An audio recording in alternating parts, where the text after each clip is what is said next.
आगाज में बात होगी क्रिकेट वर्ल्ड कप की। आज का अहम मैच है बांग्लादेश और पाकिस्तान के दरमियान खेला जा रहा है। बांग्लादेश का टॉस जीत के पहले बैटिंग का फैसला और टॉप ऑर्डर बांग्लादेश का नाकाम हो चुका है। शाहीन शाह अफरीदी की शानदार बॉलिंग। बांग्लादेश ने 4 विकेटों के नुकसान पर 107 रन बना लिए हैं। तंजीद हसन 0 और नजमुल हसन शंतो 4 रन बनाकर पवेलियन वापस लौटे। मुशफिकुर रहीम 5 और लिटन दास 45 रन बनाकर आउट हुए हैं। शाहीन शाह अफरीदी ने 2, हारिस रऊफ और इफ्तिखार अहमद ने एक खिलाड़ी को आउट किया है। पाकिस्तानी फास्ट बॉलर शाहीन शाह अफरीदी ने वनडे में विकेटों की सेंचुरी भी मुकम्मल कर ली है। अब तक के मैच की बात की जाए तो 24वें ओवर का खेल जारी है और 108 रन बनाए हैं बांग्लादेश ने, जबकि 4 खिलाड़ी उनके पवेलियन वापस लौट चुके हैं। तो बांग्लादेश ने आज के इस अहम मैच में टॉस जीत के पहले बैटिंग का फैसला किया था, लेकिन टॉप ऑर्डर नाकाम रहा बांग्लादेश का। शाहीन शाह अफरीदी की जानिब से शानदार बॉलिंग का मुजाहिरा किया गया। बांग्लादेश ने अब तक 4 विकेटों के नुकसान पर 108 रन बना लिए हैं। 24वें ओवर का खेल इस वक्त जारी है। तंजीद हसन 0 और नजमुल हसन शंतो 4 रन बनाकर पवेलियन वापस लौट गए। मुशफिकुर रहीम 5 और लिटन दास 45 रन बनाकर आउट हुए हैं। शाहीन शाह अफरीदी ने अब तक इस मैच में 2 शिकार किए हैं और इन विकेटों के साथ इन्होंने वनडे में अपने विकेटों की सेंचुरी भी मुकम्मल कर ली है, जबकि हारिस रऊफ और इफ्तिखार अहमद ने एक खिलाड़ी को आउट किया है। अभी मैच जारी है। बांग्लादेश ने टॉस जीत के पहले बैटिंग का फैसला किया और बांग्लादेश का टॉप ऑर्डर नाकाम रहा। शाहीन शाह अफरीदी की शानदार बॉलिंग। बांग्लादेश ने 4 विकेटों के नुकसान पर अब तक 108 रन बनाए हैं। नैब तरामीम केस का फैसला मुअत्तल करने की फारूक इशनाक की सदा मुस्तरद। सुप्रीम कोर्ट ने एहतसाब अदालतों को आइंदा समाअत तक हतमी फैसले से रोक दिया है। प्रैक्टिस एंड प्रोसीजर केस का तफसीली फैसला अभी तक नहीं आया। आज की समाअत का हुक्मनामा भी जारी कर दिया गया है, जबकि तफसीली फैसला आने के बाद नैब तरामीम इंट्रा कोर्ट अपील दोबारा मुकर्रर की जाएगी और chairman Tehreek Insaf, attorney general और तमाम एडवोकेट जनरल को भी नोटिस जारी। आज की समाअत का हुक्मनामा, जबकि सुप्रीम कोर्ट में नैब तरामीम फैसले के खिलाफ इंट्रा कोर्ट अपील पर समाअत का हुक्मनामी जारी कर दिया गया है।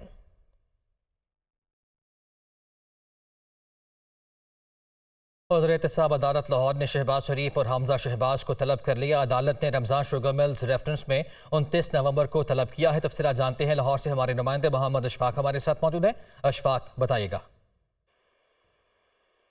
अशफाक से रब्ता करने की कोशिश करेंगे। एहतसाब अदालत लाहौर ने शहबाज शरीफ और हमजा शहबाज को तलब कर लिया है। अदालत ने रमजान शुगर मिल्स रेफरेंस में 29 नवंबर को तलब किया है। सुप्रीम कोर्ट के हुक्म के बाद नैब लाहौर ने रेफरेंस वापस अदालत में जमा करा दिया है। आगे बढ़ते हैं। निगरान वज़ीर आज़म अनवारुल हक काकड़ कहते हैं कि रजिस्टर्ड अफगान मुहाजिरीन को वापस नहीं भेज रहे, बल्कि गैर कानूनी मुकीम तारिकीन वतन को अपने ममालिक में वापस भेजा जा रहा है। उन्होंने कहा कि बहुत से लोग बगैर किसी दस्तावेजात के कई सालों से रिहाइश पजीर हैं। ये लोग वापस जाएं और कानूनी तौर पर वापस आएं। उन्होंने कहा कि किसी की इमलाक पर कब्जा करना या हथियारा हमारा मकसद नहीं है। इंतखाबात की तारीख इलेक्शन कमीशन ही देगा। मैं भी वोट डालने के लिए उतना ही बेचैन हूँ जितना आप हैं। हम भी चाहते हैं कि मुल्क में एक मुस्तकिल हुकूमत आए। निगरान वज़ीर आज़म लाहौर में मीडिया से गुफ्तगू कर रहे थे। अभी आपको बताएं, आम इंतखाबात की तैयारियों के हवाले से पीपल्स पार्टी की इंतखाबी सरगर्मियां तेज हो गई हैं। आसिफ अली जरदारी के वोटर्स, कारकुनान और ओहदेदारान से राब्ते और मुलाकातें जारी हैं। मियां साहब वापस आ गए हैं, सियासत करें, इलेक्शन में मुकाबला होगा, ऐसा कहा गया आसिफ अली जरदारी की जानिब से। उनकी मसरूफियत से मुतालिक जान लेते हैं। कराची से हमारे नुमाइंदे मोहम्मद अशहद हमारे साथ मौजूद हैं। अशहद, बताइएगा। जी बिल्कुल, देखें, आम इंतखाबात और अवामी राब्ता मुहिम शुरू करने के लिए पीपल्स पार्टी की तैयारियां जो है वो जारी हैं। साबिक सदर आसिफ अली जरदारी ने वोटर्स, कारकुनान, ओहदेदारान से राब्ते और मुलाकातें जो है उनकी जो है वो जारी हैं। पिछले गुज़िश्ता 3 दिनों से उनका ये भी कहना है इन मुलाकातों में कि मियां साहब वापस आ गए हैं, सियासत करें, इलेक्शन में मुकाबला होगा। आसिफ अली जरदारी आज जिला नज़ीराबाद में इस्तकबालिया तकरीब से भी खिताब करेंगे, जबकि ज़राए इस हवाले से तस्दीक करते हैं कि 13 नवंबर को पीपल्स पार्टी मिट्टी में भी जलसा करेगी, जिसमें बिलावल भुट्टो जरदारी जो है वो खिताब करेंगे। मिट्टी जिला थरपारकर में जलसा दिवाली के सिलसिले में किया जाएगा। जी शुक्रिया आपका अशहद। नवाज शरीफ की ज़ेर सदारत जाती उम्रा में मुशावरती इजलास खत्म। इजलास 4.5 घंटे से ज़ायद वक्त तक जारी रहा। ज़राए के मुताबिक आइंदा आम इंतखाबात में पार्टी की हिकमत अमली, पार्टी मंशूर समेत दीगर मामलात भी ज़ेर गौर। नवाज शरीफ के जलसों के शेड्यूल और पार्टी टिकट्स की तकसीम के हवाले से भी हतमी मुशावरत मुकम्मल कर ली गई है। आपको बता रहे हैं कि नवाज शरीफ की ज़ेर सदारत जाती उम्रा में मुशावरती इजलास खत्म हो चुका है। इजलास 4.5 घंटे से ज़ायद वक्त तक जारी रहा। पार्टी ज़राए के मुताबिक आइंदा आम इंतखाबात में पार्टी की हिकमत अमली, पार्टी मंशूर समेत दीगर मामलात भी ज़ेर गौर हैं। वेलकम है। खबर है सियासी मैदान से साबिक वफाकी वजीर गुलाम सरवर खान का तहरीक इंसाफ छोड़कर इस्तेहकाम पाकिस्तान पार्टी में शमूलियत का फैसला। गुलाम सरवर खान की जहांगीर तरीन, अलीम खान और आन चौधरी से मुलाकात हुई है। इस मुलाकात के अहवाल जानते हैं। नुमाइंदा खुसूसी लियाकत अंसारी हमारे साथ मौजूद है। लियाकत, आगाह कीजिएगा। आज बिल्कुल सियासी मंजरनामे पर जो है वो तहरीक इंसाफ को एक बड़े सियासी झटके का सामना करना पड़ा है और इस इस्तेहकाम पाकिस्तान पार्टी को एक बड़ी कामयाबी मिली है। तहरीक इंसाफ से ताल्लुक रखने वाले साबिक वफाकी वजीर गुलाम सरवर खान ने आज सरबराह इस्तेहकाम पाकिस्तान पार्टी जहांगीर खान तरीन और मरकजी सदर अब्दुल खान से मुलाकात की। इस मुलाकात में सीनियर रहनुमा IPP आन चौधरी भी शरीक हुए। इस मौका पर गुलाम सरवर खान ने इस्तेहकाम पाकिस्तान पार्टी में शमूलियत का ऐलान किया। जहांगीर तरीन और अब्दुल खान ने गुलाम सरवर का IPP में शमूलियत पर खैर मकदम किया। इस मौका पर गुलाम सरवर खान ने जहांगीर तरीन और अलीम खान की क़यादत पर भरपूर एतमाद का इजहार किया। जराये के मुताबिक आइंदा चंद रोज में गुलाम सरवर खान अपने हल्का टेक्सला में एक बड़ा अवामी इज्तिमा भी करेंगे और वहां पर जलसे में बाज़ाब्ता तौर पर शमूलियत का ऐलान करेंगे। आज इस क़यादत से मुलाकात में उन्होंने शमूलियत का ऐलान कर दिया और आइंदा चंद रोज में वो टेक्सला में एक बड़ा जलसा करेंगे जिसपे IPP की क़यादत को भी मदऊ किया जाएगा और उस मौका पर वो बाज़ाब्ता अपना नया आइंदा लाहमल का ऐलान करेंगे। आगे बढ़ते हैं। पाकिस्तान में गैर मुल्की जो मुकीम हैं, गैर कानूनी तारकीन वतन, उनके लिए मुल्क छोड़ने का आज आखिरी रोज़ है। आज के दिन की डेडलाइन दी गई थी। अफगान शहरियों का वतन वापसी का सिलसिला भी जारी है। 30 अक्टूबर को 11,553 अफगान बशिंदे अपने मुल्क चले गए। वापस जाने वाले अफगानियों में 3,153 मर्द, 2,823 खवातीन और 5,577 बच्चे भी शामिल हैं। अब तक कुल 1,04,481 अफगान पनाह गजीनों की अपने वतन वापसी हो चुकी है। मुख्तलिफ शहरों से हमारे नुमाइंदान हमारे साथ मौजूद हैं। कराची से अब्दुल फारूकी हमें आगाह करेंगे। पेशावर से इमरान बुखारी हमारे साथ मौजूद हैं, जबकि इसके साथ साथ कोयटा से फरीदुल्लाह खान हमें अपडेट करेंगे। सबसे पहले कराची का रुख करते हैं। अब्दुल बताएगा क्या आदाद-ओ-शुमार बता रहे हैं? जी शुक्रिया। मैं इस वक्त सुल्तानाबाद में जो है वो बॉयज़ स्काउट हॉस्टल के अंदर मौजूद हूँ, जिसको जो है वो आर्जी तौर के ऊपर तारकीन वतन के लिए कैंप बनाया गया है। शहर भर से जो मोहलत दी गई थी तारकीन वतन को कि या तो वो ख़ुद चले जाए, नहीं तो उसके बाद उनकी गिरफ़्तारी के अमल शुरू किए जाएंगे, वो मोहलत ख़त्म हो रही है और 1 नवंबर के बाद से जो है वो तमाम शहर से जितने भी तारकीन वतन हैं उनको गिरफ़्तार करने के बाद इस सेंटर में लाया जाएगा। यहाँ पे तकरीबन जो है वो कहा यह जा रहा है कि 1000 से ज़ायद लोगों की जो है वो जगह है, लेकिन इसके करीबी जो है वो अक़ब में एक और इमारत है जो पुराना हाजी कैंप कहलाता था, उसकी इमारत भी है, उसको भी ये कैंप बनाया गया है कि जहाँ पर तमाम तारकीन वतन को जो है वो लाकर ठहराया जाएगा। नादरा वैन्स जो हैं वो यहाँ पर पहुँच चुकी है। नादरा का अमला यहाँ पर मौजूद है। स्पेशल ब्रांच FIA समेत तमाम तर इदारे जो हैं वो यहाँ पर मौजूद होंगे और शहर भर से जितने भी गैर कानूनी या जितने भी तारकीन वतन हैं उनको गिरफ़्तार करके यहाँ लाया जाएगा और उसके बाद यहाँ से उनको जो है वो मुख्तलिफ रास्तों से, अगर अफ़गानी है तो उनको चमन बॉर्डर और अगर दीगर मुल्कों से उनका ताल्लुक़ है तो उनको जो है दीगर रास्तों से उनके मुल्क रवाना किया जाएगा। जी ठीक है, हमारे साथ ही मौजूद रहिएगा। इमरान बुखारी भी हमारे साथ मौजूद हैं। इमरान, बताइएगा क्या सूरत हाल देख रहे हैं आप? जी बिल्कुल, इस वक्त हम पेशावर शहर के अफगान कॉलोनी के बाहर मौजूद हैं, जहां पर अफगान बाशिंदों की एक बड़ी तादाद रिहाइश पजीर है। हुकूमत की जानिब से गैर मुल्कियों की दखल अंदाजी के मुतालिक डेडलाइन पूरी होने के बाद दखल अंदाजी का अमल शुरू हो चुका है। जब से ये फैसला, ये ऐलान सामने आया था, उसके बाद से अफगान बाशिंदों की एक बड़ी तादाद यहाँ से अपने आबाई वतन की जानिब रवाना हो चुकी है। जो कैंप कायम किए गए हैं पेशावर के मुख्तलिफ इलाकों के अलावा तोरखम पर, गुलाम खान बॉर्डर पर भी कायम किए गए हैं। वहाँ पर FIA का अमला मौजूद है, जबकि नादरा के बॉर्डर मैनेजमेंट सिस्टम के ज़रिए भी तमाम डॉक्यूमेंट की जांच पड़ताल की जा रही है, तमाम डेटा इकट्ठा किया जा रहा है।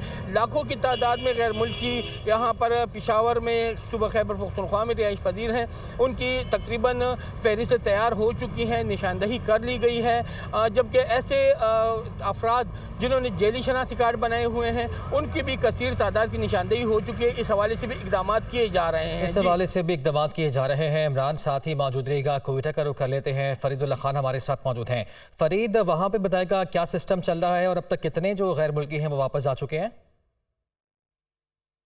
जी बिल्कुल, तारकीन वतन के इंखला के लिए जो हुकूमत ने डेडलाइन मुकर्रर की, आज उसका आखिरी दिन है। आज रात 12 बजे ये डेडलाइन ख़त्म हो जाएगी। इससे पहले जितने भी रज़ाकाराना तौर पर जा सकते हैं वो चले जाएँ। और अब तक की जो आदाद शुमार है, चमन बॉर्डर से तकरीबन जो यहाँ से तारकीन वतन गए उनकी तादाद जो है 27,000 से कुछ ज़्यादा बताई जा रही है। और अभी इनका सिलसिला जारी है। मुख्तलिफ इलाकों से चमन जो तारकीन वतन है वो पहुँचे और रज़ाकाराना तौर पर जा रहे हैं। उनके साथ ख़वातीन भी हैं, उनके साथ बच्चे भी हैं। लेकिन ये डेडलाइन जैसे आज ख़त्म हुई, कल इसके बाद जो हुकूमत का जो नेक्स्ट स्टेप है, दूसरा मरहला वो शुरू होगा। उसके लिए जो लोग नहीं गए उनको गिरफ़्तार किया जाएगा कानून के मुताबिक, और फ़ौरन एक्ट के तहत उन्हें गिरफ़्तार करके ला के जो है मुख्तलिफ जो सेंटर होल्डिंग सेंटर बनाए गए हैं। कोयटा में 2 होल्डिंग सेंटर बनाए गए हैं। एक हाजी कैंप को होल्डिंग सेंटर करार दिया गया है। तकरीबन 300 जो अफराद होंगे उनको रखने के लिए बंदोबस्त किए गए हैं। 6 कमरे मुख्तस किए गए हैं। यहाँ इसके साथ साथ उन लोगों को भी रखा जाएगा जो पंजाब या सिंध से यहाँ आ रहे हैं तारकीन वतन, उनको यहाँ रखे जाएंगे। बायोमेट्रिक करने के बाद उनको भी यहाँ से रवाना किया गया। और शहर में रहने वाले, कोयटा शहर में रहने वाले,